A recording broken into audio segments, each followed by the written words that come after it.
Pakistan match जीत गया। Yes! Picnic पर हूँ, पर खबरों से दूर नहीं, क्योंकि जानते रहना लाजमी है। तो अभी अपना फोन उठाइए और समा SMS न्यूज अलर्ट्स हासिल करने के लिए SA टाइप कीजिए और भेज दीजिए 8125 पर। समा SMS न्यूज अलर्ट्स, जानते रहना लाजमी है।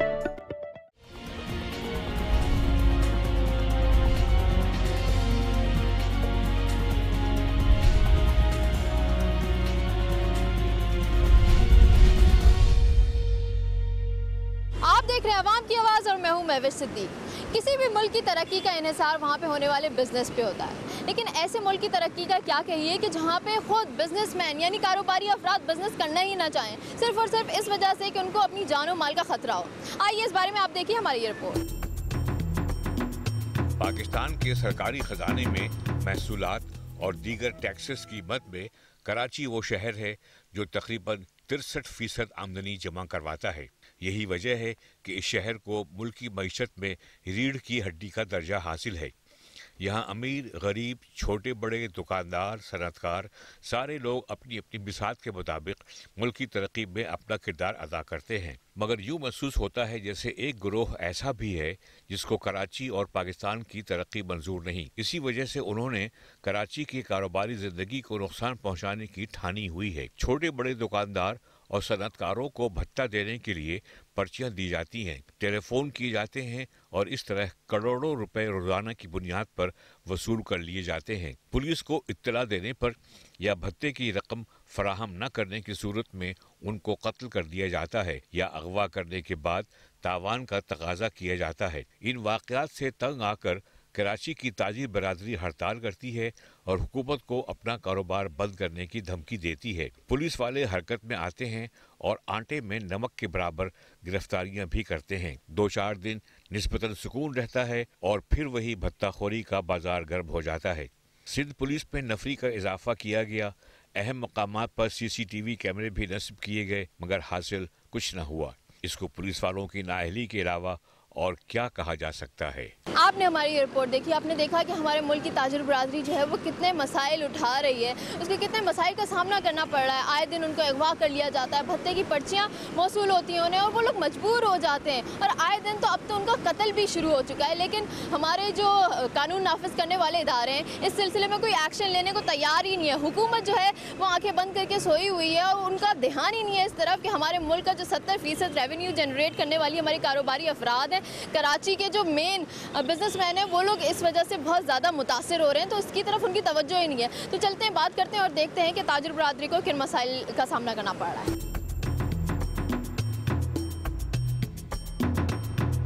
मैं इस वक्त मौजूद हूँ खरादर मार्केट में। यहाँ पे जो ताजिर बरादरी है वो एहतजाज कर रही है। किस सिलसिले में वो एहतजाज करी है, हमें ये मालूमात हुई है कि इन लोगों ने सारे कारोबार जो है वो बंद कर दिए, सिर्फ और सिर्फ इस वजह से कि भत्ते की वसूली के लिए यहाँ पे लोग आए थे और उन्होंने एक ताजिर को कत्ल कर दिया भत्ते की वसूली ना होने पर। तो मैं बात करूँगी ताजिरों से कि क्या उनके मुतालबात हैं और क्या वो चाहते हैं। अच्छा, टारगेट क्यों किया गया आपके ताजिर को, क्या सिलसिला था? मोटरसाइकिलों पर गुजरते हुए लोग ताजिरों को टारगेट करके गए, निशाना बना के गए। ये हम समझते हैं कि ये ताजिरों को दीवार से लगाने की एक साजिश है, जिसे हम पूरे कराची के ताजिर सरापा एहतजाज हैं। जिसे टारगेट किया जाता है तो उसके पीछे कोई ना कोई वजह होती है, कोई इस तरह तो कोई किसी को मार के। उनकी ये साजिश है कि अब ताजिरों को हरासा कर दिया जाए।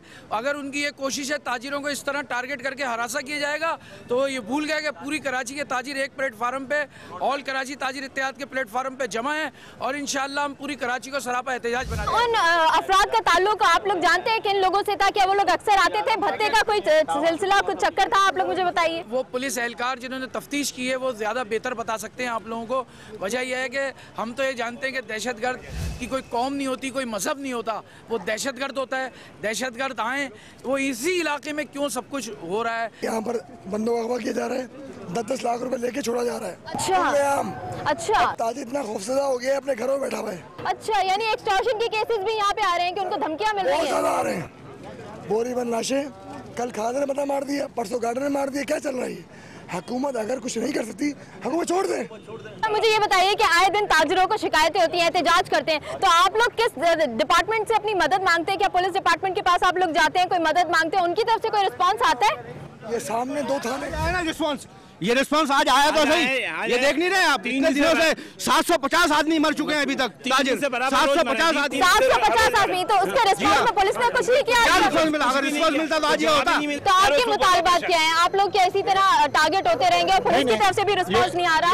इस वक्त हम ये सोच रहे हैं, यहाँ पे हमारी पूरी टीम मौजूद है कि कराची को हम मुस्तकिल बंद कर देंगे। हर किस्म का ठेला, हर किस्म का पान वाला, हर किस्म का केबिन इस वक्त बंद कर दिया जाएगा। लेकिन इससे तो ताजिर बिरादरी को ही नुकसान होगा। ताजिर बिरादरी, इससे ज्यादा नुकसान हमारा क्या होगा कि हमारी जाने जा रही है, हमारा माल महफूज नहीं है। एक आदमी मर जाता है, इससे बड़ा नुकसान क्या है? कोई भी आप समझ रहे, आदमी की जान ज्यादा नुकसान है तो कराची बंद कर दो। कराची इस वक्त बंद करना ही अब इसका हल रही है। इसके अलावा इस हुकूमत के पास कोई हल नहीं है। ये सबके सब खुद मिले हुए। आप देखिए 100 मीटर के ऊपर आईजी ऑफिस है और 100 मीटर के अंदर अगर एक ताजिर को मार दिया जाता है तो क्या ये नाअहली और हुकूमत की और पुलिस की नाकामी नहीं है? हम इस मुल्क के शहरी हैं, इस मुल्क के टैक्स पेयर हैं, इस मुल्क को चलाने वाले हैं। बिल्कुल 70% रेवेन्यू जनरेट हमारा कराची करता है, कराची की ताजिर बिरादरी करती है। इस सिलसिले में आप लोगों को अब तक कितना नुकसान हुआ है? हमारा तो डेली करोड़ों रुपए का नुकसान हो रहा है। गवर्नमेंट के कान पे जो नहीं रिंग थी। यहाँ हाल ये हो गया है कि यहाँ लोगों ने अपने बच्चों को लाना छोड़ दिया है, जिन्होंने आइंदा आके कारोबार संभालना है, जो नस्ल आइंदा कारोबार को संभालेगी। लोग अपने बच्चों को नहीं ला रहे। मोटरसाइकिल पे 2-2 लड़के आते हैं और आगे बच्चों को उठा के ले जाते हैं और वहाँ से फिर उल्टी सीधी डिमांडें शुरू हो जाती हैं। ये तो खौफ का आलम है। ये 2 थाने यहाँ हमारे साथ हैं, ये हमारा तहफ़्फ़ुज़ नहीं कर सकते। ये आईजी का ऑफिस है, अभी तक किसी ने आके ये नहीं पूछा कि बैठे क्यों हो, तुम्हारे साथ हुआ क्या है? अच्छा, आज तक कोई गिरफ्तारी अमल में आई है पुलिस की जानिब से कि हमने इतने टारगेट किलर जो है वो पकड़े गए जो कि ताजिरों को टारगेट कर रहे थे, या भत्ताखोर जो है वो पकड़े? क्योंकि पुलिस की तरफ से तो दावे आते हैं। ढूंढना चाहे तो पकड़ा जाए, कोई पकड़ना चाहे तो कोई गिरफ्त में आए। देखें, सूरत हाल ये है, ये जिस इलाके में आप खड़ी हैं, कराची जिसे हम मैशियत का हब कहते हैं, उस मैशियत के हब का ये एक तिजारती गढ़ है। इस इलाके को बंद करने का मतलब ये कराची की 80% आप तिजारती सरगर्मियों को बंद कर दें। तो ये बंद करना क्यों चाह रहे हैं? इससे तो हमारी हुकूमत को भी नुकसान होगा, सबको नुकसान होगा, आवाम को नुकसान होगा, ताजिर बिरादरी को नुकसान है, फायदा किसको है? शायद हुकूमत को कोई फायदा होता होगा।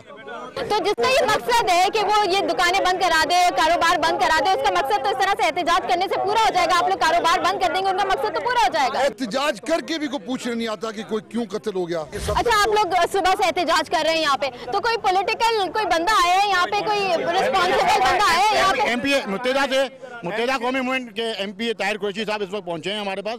होम मिनिस्ट्री से कोई नहीं आया, इनके पास एडवाइजर्स की लाइन पड़ी हुई है। सीएम साहब के पास एडवाइजर्स की पूरी चेन है, वो नहीं आ सके।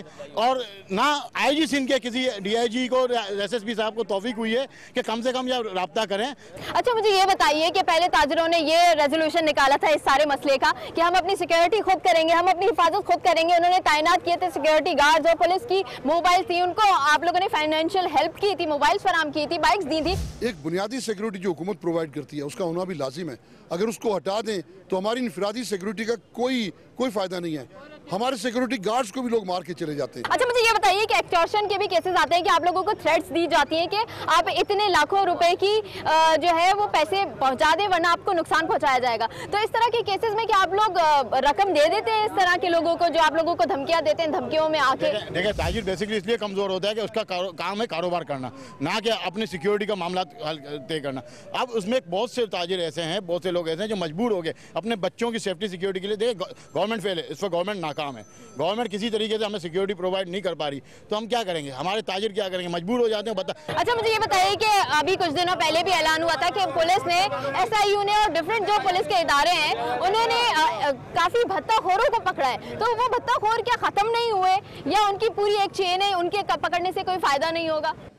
देखें, ये इतनी बड़ी तादाद है कि एक SIU से या 2-4 इदारों से ये ख़त्म होना तो खैर कहीं रह गया, कम करना भी मुश्किल है। और अब मुश्किल ये है कि अब सरकारी इदारों के बाज़ जो ख़राब किस्म के लोग हैं वो भी ताजरों को उठाते हैं, उनसे भत्ता लेते हैं। अब कौन भत्ता नहीं लेता? आपके बच्चों को अगवा कर लेंगे, आप भी बच्चों से जाएंगे, हम बम मार देंगे। आप मैसेज में ये बोलते थे, डराते थे उसको, कसम से आप पैसे दे दो, ये करेंगे वो करेंगे। 50 लाख रुपए की डिमांड थी।